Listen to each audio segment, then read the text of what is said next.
All right, guys, we're back here. Um, Doing the same thing. We're gonna rejam with this hand, pocket eights. We're playing a 338K guaranteed, a 446K guaranteed, and a $1.10 6 max, 1.5K guaranteed. Oh boy, this guy made a big raise. Oh, he called me with what? Tens. Yeah, so I was pretty much destitute in that one because he had an overpair against my ace queen suited earlier. So I was destined to lose in that one for sure because it was pretty. Most players, a lot of players, would have would have lost the tournament with ace queen suited there, but I had my HUD going right, so that really helped giving me some information. I had 80 hands on him or so, and he had a 3-bet frequency of 4%. So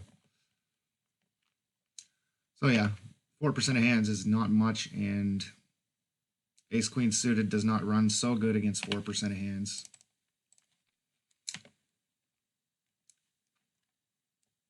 And obviously we have to 3-bet shove with pocket eights there. It's an excellent shove spot, and we're probably going to get looked up by worse very often. So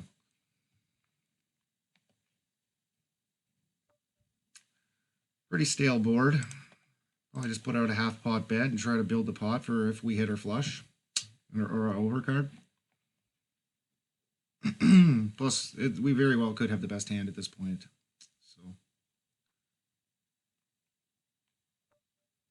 And we don't get a card really that connects well with our range at all or scares our opponent, so we can just check, and then he makes 3 of a kind, likely. Unless he was on a draw too. So there's really no sense in bluffing because our ace is going to be good if he doesn't have a 9. And he does, so.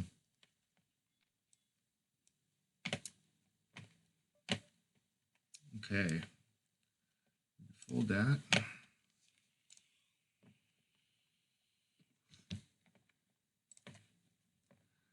And king 2 off. It's no good.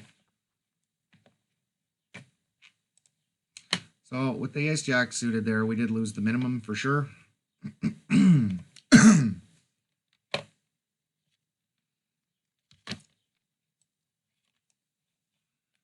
So that's always good. You got to look at things in a positive way. So this guy makes it 400, and we have a stack size that is definitely good. It's a little too much to 3-bet here, or to shove, because it's over 10 times his open. Probably we're going to extract more value by raising small and hoping that he shoves. Especially since his preflop raise is 21% so far, so he's relatively active. Probably putting out something like 1350 is going to be the best play.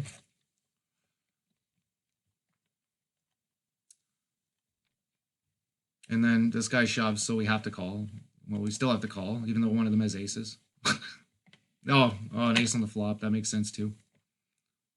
So we lose another one. Ace-king beats kings.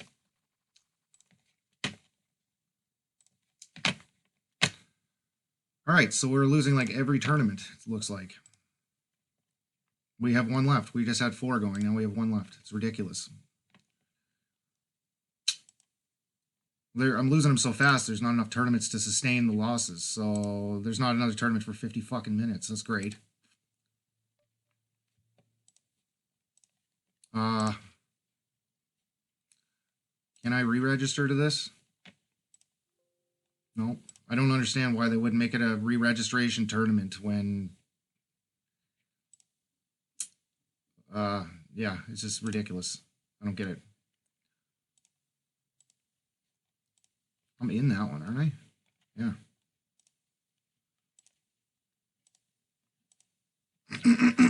This one starts in 5 minutes. Yeah, the only option they have is this.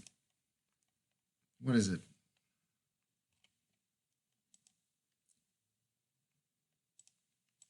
I don't know. I don't really like registering to tournaments after the blinds go up a certain amount. So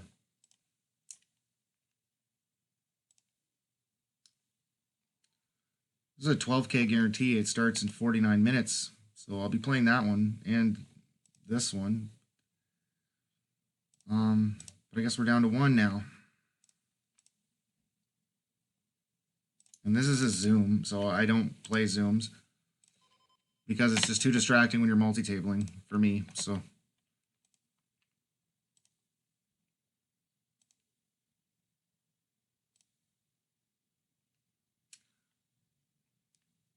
that sucks. I lost that one so quickly because now there's nowhere to. I got nothing to do now. I got one fucking game going, so that's great.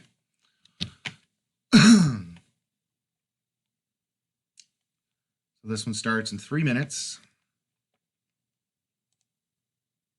This one starts in 18 minutes, but it's $1 and it's 350 player cap. So what kind of prizes? Yeah, I'm not playing for $50.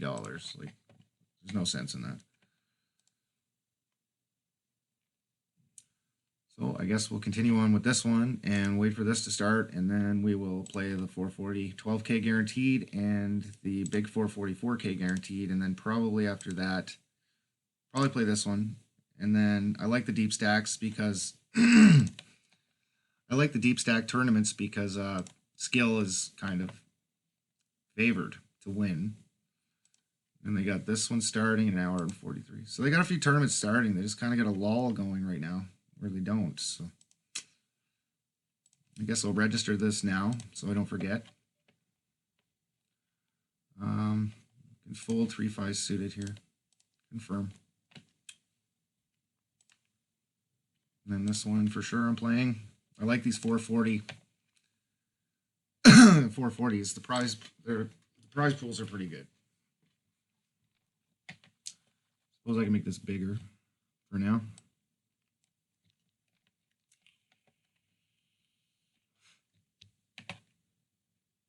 All right, queen 2 off, we can fold.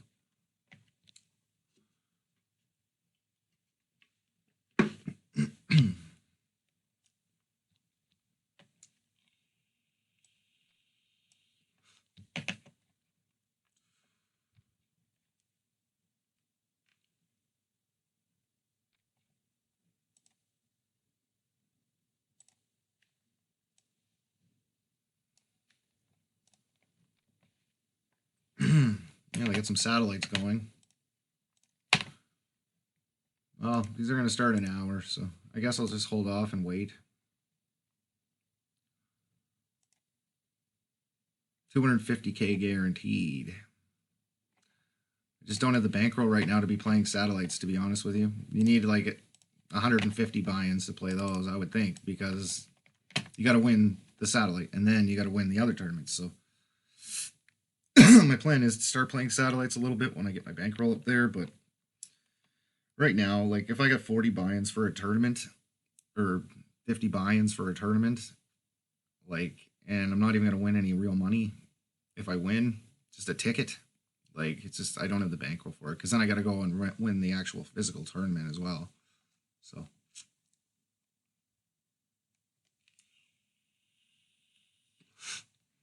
All right, I'll be right back. Hey there, I'm back. Ace Jack suited here. I just decided to call. Stacks are pretty large, and the suited hands flop very well, so I usually just generally call with them. I don't really 3-bet them very much. Try to keep these guys in with all their trash, their ace-8s, their ace-9s. Oh, my other one started up, I guess, when I was gone. Okay. Ace-10, this guy's raising massive, so we're going to fold. Here we flop the world. We get top pair with a flush draw. So I have to bet. Well, probably make it a little bit smaller, just because it's hard for anybody to have anything when I have flush draw and the ace. Try to induce some sort of raise maybe, and keep them in with their 6s, or smaller than ace pocket pairs.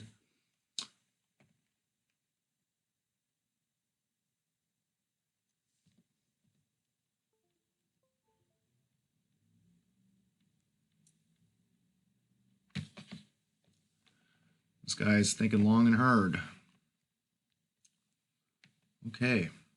So if this guy has a flush draw, I definitely want to keep him in the hand. I'm going to bet something that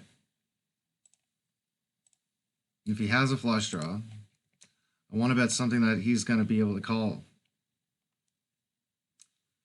to see it, because if he makes a flush, I'm probably going to stack the guy. Well, I'm going to double throw him anyway. but he folds. So, unfortunate.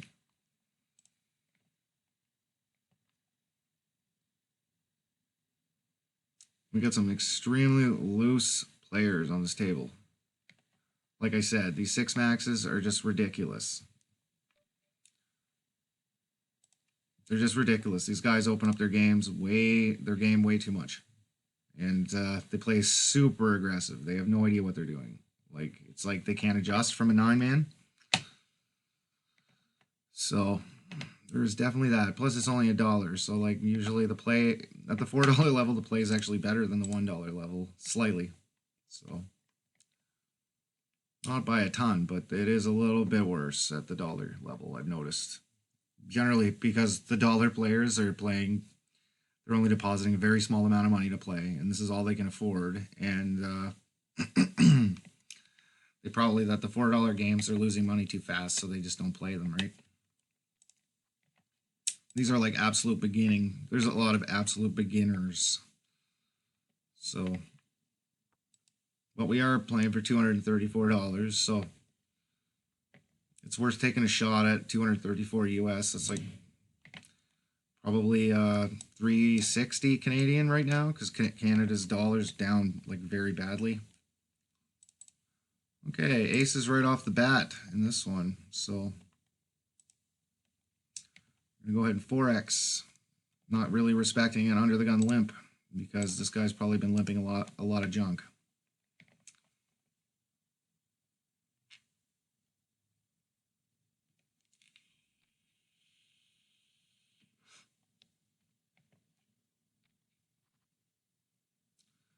And that's a pretty good flop for kings.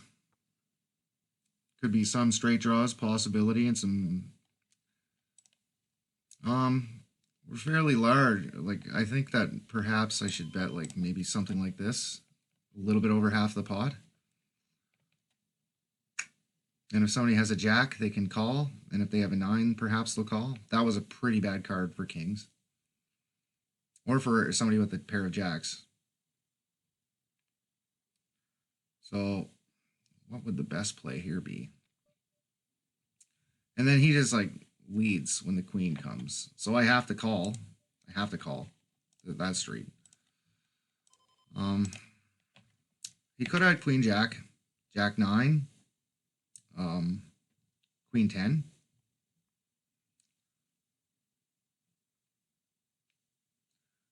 I don't know if that could have just been some kind of bluff as well. And I think I'm going to try to bet something that he can call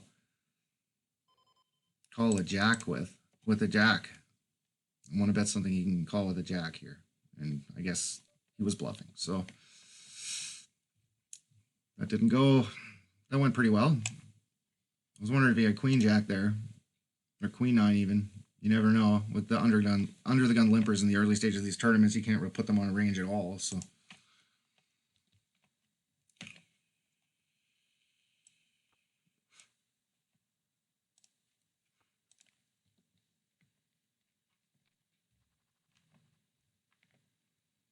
Okay, ace jack of diamonds under in the big blind. We got a 69-0 limping in. And then this guy rightfully raises his button. He's playing fairly aggressive, if you can see that. I'm just going to call. We're so deep stacked, we don't need to be playing a large pot out of position with ace jack suited. It's going to flop pretty well a lot of the time. So, and really wasn't our flop. Don't even have a backdoor flush draw, so probably just going to check it, see what happens. And queen, obviously, not a good card. So probably just check folding now. I'm going to fold this. This usually means a lot of strength. 3xing out of position usually means something really good. I can check again.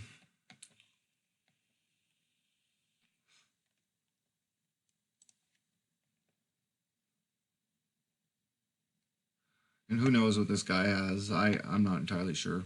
Could have nothing. Could have had a queen. Okay, here we go. Min raise. or almost a min raise. So maybe this guy had a 7 the whole time and he just doesn't know how to play poker. Or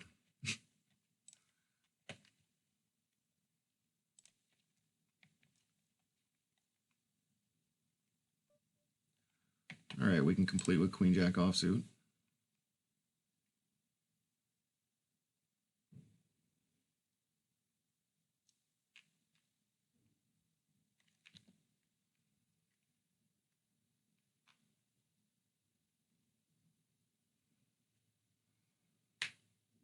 I don't understand what he's thinking about. He does 3-bet 17% of hands, so he's been 3-betting a lot. And we get the same flop as last time, pretty much. So, no equity in this hand, basically. Get rid of it. Jack nine offsuit.